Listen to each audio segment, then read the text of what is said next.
The a7v is so good in low light situations. I mean, I'm at 12,800 ISO right now in a really unideal lighting situation. The closest thing I have to a key light is a street light that's about, I don't know, 30 to 45, 50 feet away. And how good does this look?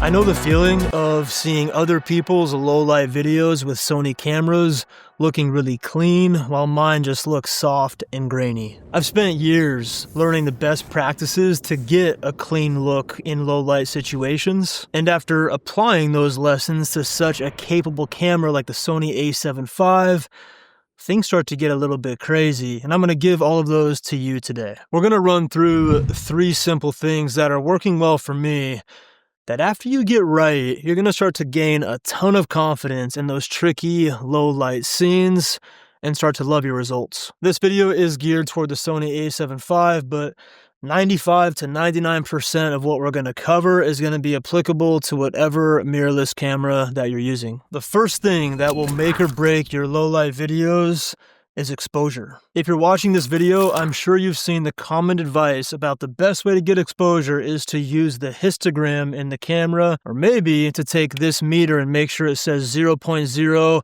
or 0.3 or plus 1.7, but I've found all of those to be the worst options if you want consistent exposure results. But the zebra method is incredibly reliable, and it's my go-to method. Now, to really understand zebras, we have to understand this chart first. And let's narrow that chart down a little bit and only focus in on the skin tones, since skin tones are going to primarily be the subject of most of the shots that we're getting. For my skin tone, I'd aim for a value of 70. Your skin tone might be different, but the process is going to be the same. And next, in your a7v menu, you're going to have these 2 zebra settings. The first one simply allows us to toggle the zebra display on the back of our screen on or off. And the second one is how we actually set our zebra levels. And here's the fun part. The zebra levels, those numbers, are the same ones that are on this chart that we looked at a second ago. All that zebras are really doing is they're just indicators telling us on the back of our screen if something in that frame is at or above the zebra value that we set to. The best way to set zebra values, if you just go to the very bottom of those numbers, you can set a custom zebra number. You want to use lower limit, and then you just change the number to, in this case on that chart, the skin tone that we're trying to get proper exposure for. For me, we're going to use 70. And now all that I'm going to do is bring up the ISO until the zebras are just barely showing up on the brightest part of my skin, and that would be my exposure for the shot. I would completely ignore zebras anywhere else in the frame, just looking for them to be barely showing up, once again, on the brightest part of my skin. If you're getting something from this video, let me know by giving it a tap on the thumbs up to let me know to keep making videos about the Sony a7v. The second thing that will upgrade your low light results is choosing the proper ISO. So normally, the higher you push your ISO, the more noise or grain that you're going to see. On a normal camera, bringing up the ISO is going to make our image brighter. It's also going to make it a lot more grainy, a little bit softer, just a bit messy. But some Sony cameras have what's called a dual base ISO. And this is where things get pretty cool. A base ISO is basically the ISO setting where your camera sensor performs at its absolute best. Super clean, full of detail, and no unnecessary noise. And a dual base ISO means that our camera has 2 of those sweet spots. What's wild is that when you hit that second base ISO, the camera kind of resets that noise. So instead of getting noisier and noisier as you go higher, it actually cleans up again at that second base ISO. For example, S-Log3, our base ISO is 800, and our second base ISO is 8000.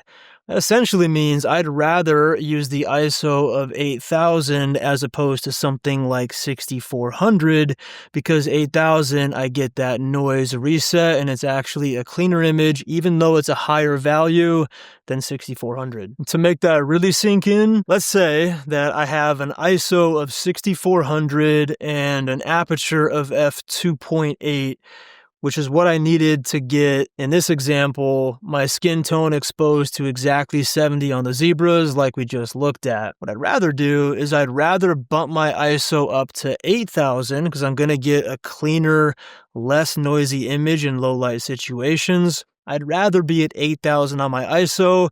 To compensate for that, because it brightened the image, I got to darken it a little bit. I'm going to use my f-stop and bring it up to something like 3.2 or f4 so that I get the same exposure value of 70 on my skin tone that we were looking at when the ISO was 6400 at an f-stop of f2.8. In this second option, I'm getting a higher ISO, hitting the second base ISO and using the f-stop to counter that a little bit. Now, granted, if I'm bringing my f-stop up a little bit, I'm going to be losing some background blur.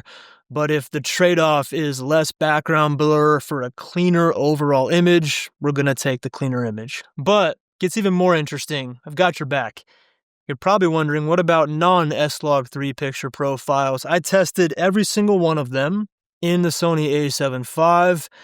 It's pretty simple in terms of what every single picture profile's second base ISO is. It's exactly 10 times the first base ISO. If you want to make things real simple, you can download this chart. I'll put the link down in the description. You can have your own copy of this chart so that you know every single picture profile or no picture profiles, base ISO and second base ISO in the Sony a7v. As good as your videos look when you're using a base ISO, it doesn't always mean that you have to use only those base and second base ISOs. Let me explain.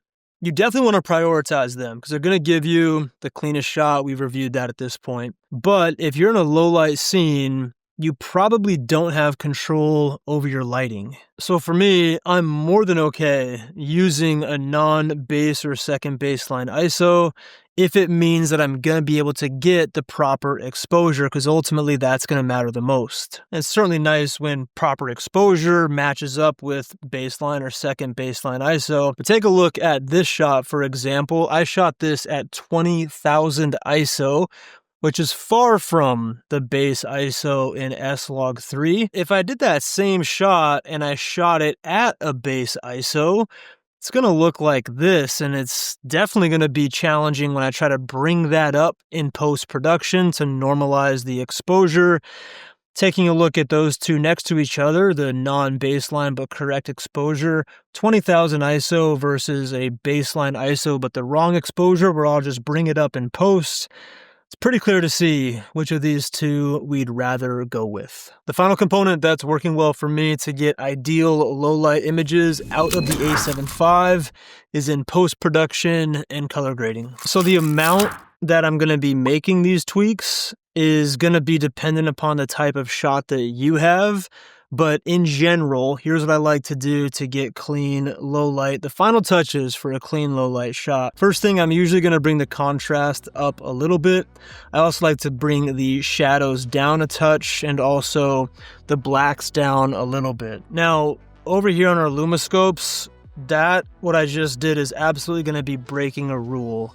That rule being that we usually don't want data kind of getting crunched into this zero space here, because we're going to be losing detail in the darker part of our images. But for me, if I have to choose between the dark parts of an image like this being like really inky and clean, but losing some data in the detail, as opposed to being like technically sound or technically perfect.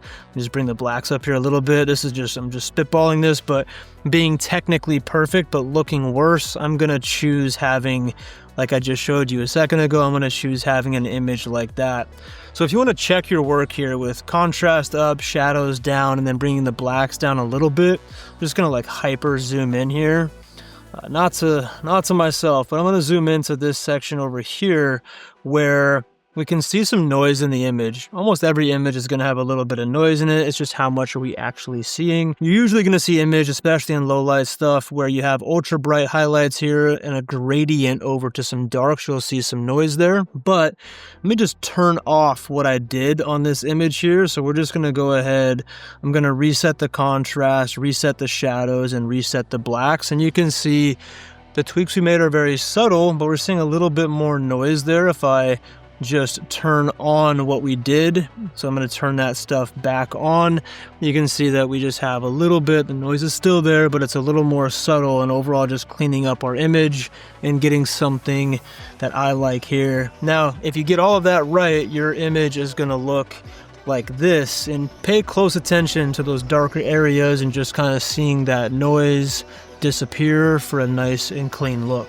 But nailing your low light clips is only a small part of this whole thing, isn't it? If you want all of your videos to look their absolute best, maybe you want to dive into something like how to set zebras for a shot when there's not a skin tone in frame, or how to custom dial in your white balance for the best colors and tones.